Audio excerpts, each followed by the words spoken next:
So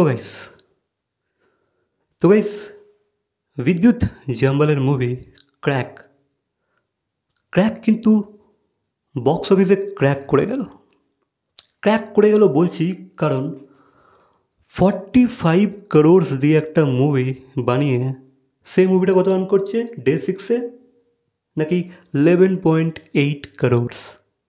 এবার overseas দেখতে গেলে 13.5 crores কামাচ্ছে। বাট ভাই এখানে আমরা পরিষ্কার দেখতে পাচ্ছি যে ভাই হ্যাঁ ফ্লপ তো করে গেছে, মানে যে হিসেবে বিজনেস করা উচিত ছিল দরকার ছিল সেটা কিন্তু হয়নি, মোটেও হয়নি।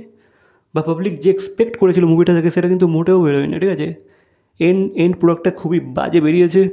কোনো রিভিউয়ার এটাকে নিয়ে পজিটিভ রিভিউ দেয়নি, তারা রোস্ট করে গেছে। ঠিক আছে, প্রতিটা রিভিউয়ার এই মুভিটাকে নিয়ে রোস্ট করেছে, রীতিমতো রোস্ট করেছে। কেউ বলে না যে ভাই হ্যাঁ এটা ভালো ওটা ভালো। হ্যাঁ অ্যাকশন নিয়ে একটু আধটু অল্প স্বল্প বলেছে, ঠিকঠাক আছে। বাট ভাই অ্যাক্টিং বলো, ওভারঅল মুভিটাকে তারা রোস্ট করেছে। তো গাইজ যেহেতু পাবলিক রিভিউ দেখেই আজকাল মুভি দেখতে যাচ্ছে, তো মুভিটার বিজনেসে কিন্তু অনেকটা এফেক্ট পড়েছে। ঠিক আছে, বাকি গাইজ বলে দিই আগামী দিনে এই মুভিটা কী বিজনেস করতে চলেছে আই হ্যাভ নো আইডিয়া। আমার মনে হয় আর কিছুই করতে পারবে না।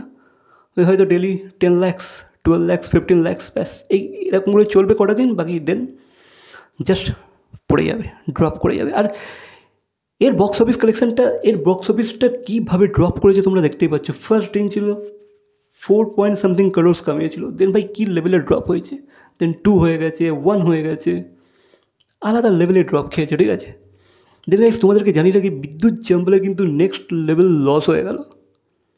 সে কিন্তু প্রচুর বড় একটা ঘাটার মধ্যে চলে গেছে।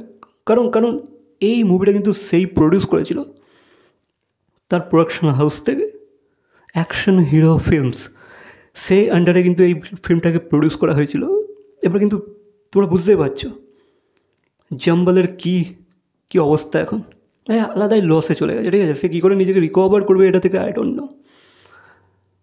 বাকি ভাই সে একটা এফার্ট লাগিয়েছিল, হ্যাঁ সে একটা চেষ্টা করেছিল কিছু একটা নতুনত্ব কিছু করার, কিন্তু ভাই সে স্ক্রিপ্টের উপরে ধ্যানই দেয়নি। সে ভেবেছিল ভাই আমি অ্যাকশন করেই জাস্ট ফাটিয়ে দেবো, অডিয়েন্সকে গ্র্যাব করে নেবো। বাট ভাই সেটা হয় না আজকের দিনে। ঠিক আছে, আজকের দিনে কিন্তু অডিয়েন্সকে বোকা বানানোটা খুবই চাপের আছে, এত সহজ কাজ নয়। কিন্তু অডিয়েন্স খুব ক্লেভার হয়ে গেছে আজকে।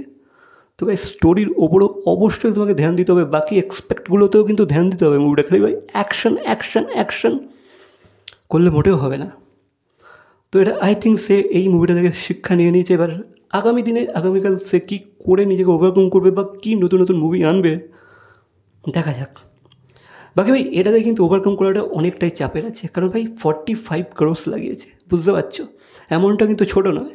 এরকম একটা মুভির জন্য খুবই বড় একটা অ্যামাউন্ট। নাহলে সে কী করে, ভাগ্যটা খুবই খারাপ। আর তার সাথে অভ্যেসটা তাকে শোধরাতে হবে। ঠিক আছে, হ্যাবিটটা চেঞ্জ করতে হবে। এইভাবে মুভি সিলেক্ট করলে, এইভাবে মুভি করলে কিন্তু আর চলবে না। যেটুকু ইজ্জতটা কামিয়েছিল, যেটুকু পপুলারিটিটা কামিয়েছিল, সেটাও কিন্তু হাত থেকে বেরিয়ে যাবে। বাকি দেখা যাক সে ফিউচারে কী করে। তো এই হচ্ছে ব্যাপার স্যাপার। বাকি তোমাদের কি মতামত অবশ্যই কমেন্ট করে জানাবে। ভিডিওটা ভালো লাগলে লাইক কমেন্ট শেয়ার সাবস্ক্রাইব তো দেখা হচ্ছে পরবর্তী কোনো ভিডিওর সাথে। Till then by.